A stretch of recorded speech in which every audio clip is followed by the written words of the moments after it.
ngasi ayuk nganta phone kiba tongan tongan basi phone singdigi marui ba pauk sing khongo charaga ma'am da share tawjagi ahanbada Union Home Minister gi khongsat security gi thabak kan khatli taramna okna ba phajahan bagi thabak kan sathari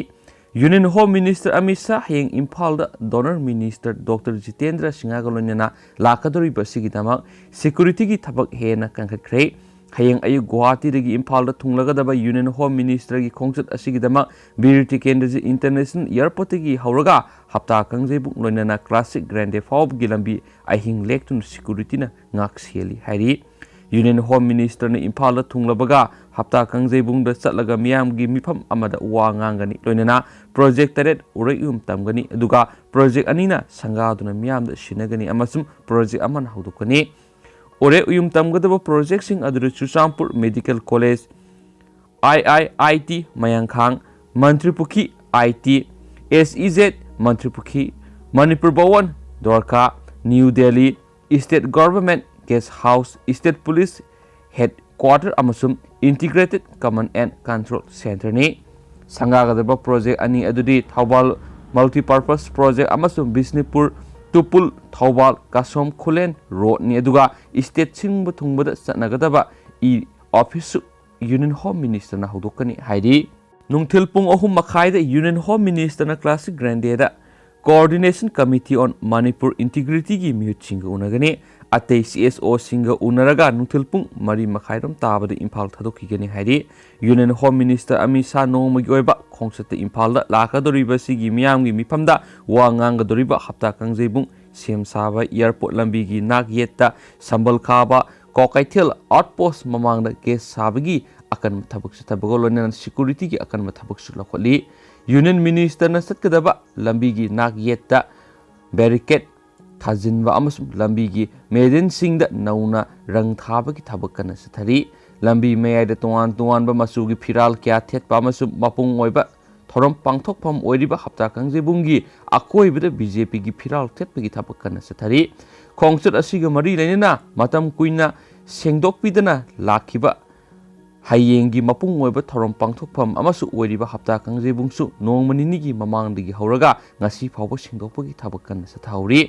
Union Home Minister Amit Shah na wangangadaba maphamdi CM saba loirabasu hapta kangjai bungda khumuk wangna hauriba napi singkakpagi thabak kan sathauri hapta kangjai bungdu CM saribasing adu Manipur Police ki DGP LM Khawtaina masamak laktuni yingsinki mafam adu Manipur Police ki bomb disposal squad singna metal detector sing amasum effort dog sing sizinaduna thibu humba amasum sanitation ki thabakana sathahuri hayengi khongsat ka mari lenena Union Home Minister taram opagi warol yawba holding banner thatpa amasum gate kya sabagi thabakana sathari henisu pawsna mapungena fundorokli akasa tharakpuna topa pawna ansamna tongan phiral amasum constitution gi taksingadawri Union Home Minister Amit Shah hengi phala lakaduri basida All Naga Student Association Manipur ansamna Naga flag amasum constitution sakhangduna Indo Naga Pistoki logical oiba oration ama athuba matamna pubiraknaba sirol ama piduna taksingadawri ansamgi makedigi Union Home Minister da pisinaba thaurang tawriba memorandum aduna hai Prime Minister Narendra Modi masai yauna Delhi da pangthokpa historic oiba thauram amada English ni ga taraga magi August 3 da Government of India amasum NASN ani gi marakta sign tawnakiba framework agreement naga miyamna thamoi singna taramna okpogolonena Indo Naga issue gi athubada waration ama laklagani haibasi naga miyam gi thajabani serol duna makha tara dun hai naga area da ladiba naga miyam gi muhut chinduna tribe ho Apex Civil Society Organization Naga Ho Naga Student Federation Naga Mother Association Eastern Naga People Organization United Naga Council amasum Church Leaders sing yauna English singaniga mangagi January 18 Dimapur gi Hebron camp mifam ama pangthoktuna Naga issue gi miyamna yaba waration ama puraknaba Government of India ga negotiation tawnaba NASN da Thaudang sinakibini haidi sei kungo humdoi subna satharakpa political talks asina Naga miyamgi yetnaningai yaudaba hak ama oiriba Naga flag constitution and integration bu ikai khumnaba logical oiba oration ama purakadabani wafam yaudaba agreement Naga miyamgi political experience amasu thungan bangamloi maramasina unique Naga history da yumpham oiba Indo Naga issue gi waroisin ama pubirangnabasu Union Home Minister gi punung singshili haina pawsina makhatari marak thana mapalam gi oiba pawng katang ma'am da share tawjaramge Kabul da bomb pokhaibda police ani shikhre Afghanistan gi konung Kabul da thangja numita bomb pokhaib gi tuan tuan ba thawdo ohumda police officer ani shikhre amasung police officer ani ga misam amaga shokre haina Kabul police na phungdokre Kabul da ayuk mi sinkhalakpa matamda police district ahum amasung police district tarukta ranger type ki police gari ani da improvised explosive device ani pokhai ki haina Kabul police na phungdokhi police district nipan da leiba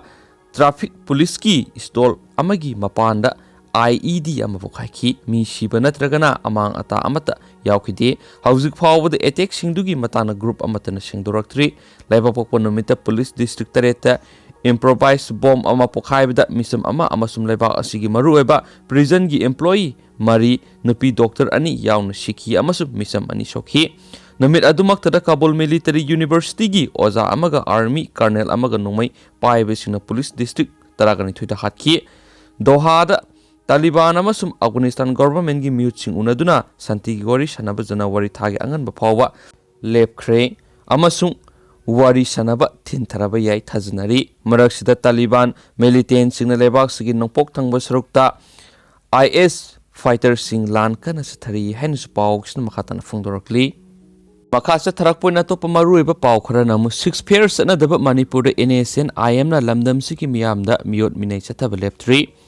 6 pairs another Manipur India government ga pisto Satanariba NSN IM na Lamdam Siki Miamda Miot Minachata left 3 Hanangasi Manipur Press Club the Paktokipa Pamising Unaba Amada Ziriang Rong Body Assam Manipur Nagaland President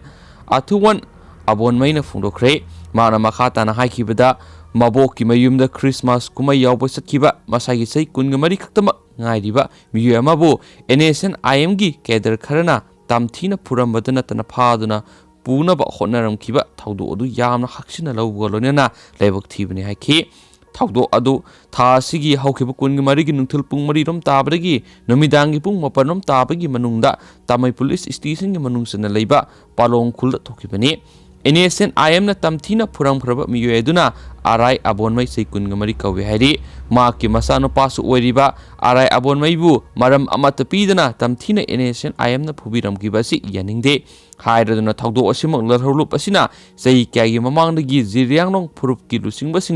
ot naiba satharkiba dugi saruk amani haina lawi thawdo adugi matangda tamai police station FIR amasu report tawkhre Manipur lenga nasu thawdo adu sinariba NSN IM gi keder sing athubuda phagadabani NSN IM na Ziliangrong jagada tawningbada tawba lanthum matpagi thawung leptana saduna lakli phibamasida Manipur lenga amadi Bharat Sarkarna larhulup asigi mathakte action lokhatpiyu Ziriangrong body amadi phurup asigi miyamda makhatana larhulup asina o naibiki thabak satharaglabadi maduda tholakpa apapatagi daita punama Manipur lenga amadi Bharat Sarkarna pugodabani nakalamaramda NSN IM na lamdam asida sathariba miyot minay asigi matangda hayeng Imphal lakadoriba Union Home Minister ga unaduna Ziriangrong body gi mekedi gi wafam khayasu thamgani hana sufungdorakli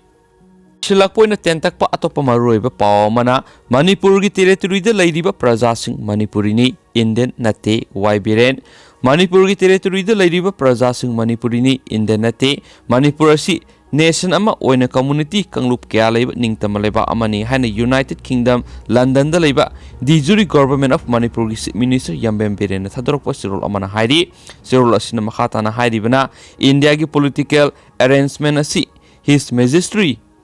Government ki policy amadi British law gi makhara tawkibani haibasi Indian government na khangnaba honade hawkibasai English was samapan kuntraga tareta Government of India Act 1935 ki makhara separate state ama oina Burma dagi khaidokibani aduga Act asigi makhara English was samapan nifugo tarukta Manipur state asi Empire of India dagi khaidoklaba state ama oiki haujiksu separate country ama oina lairi Indian territory asibu Independent Dominant of India and Pakistan haiduna Indian Independent Act 1947 gi makhara khaidokhi hawkibasai English mo samapan nifu taret ki January taraga manga dagi Empire of India amasum Dominant of Pakistan haina khangnaba leiba ani thokna laikre Jammu and Kashmir amadi Tripura asisu Indian Independent Act 1947 amadi Indian Provincial Constitution Order 1947 gi makhada India gi sarukta yaudaba acceding state ama oin lerami. Manipur Merger Agreement tauba yauna India government na initiate tauba merger agreement punama illegal amasum fake document ngaktani haina spauksna makhatana phongdorakli. Loisalakpuna tentakpa maruiba paung tanga mayam da share taujaramge miyo ama hatle habigi charge ta phadok pikraba anina makhoi gi conviction order high court challenge tarokle.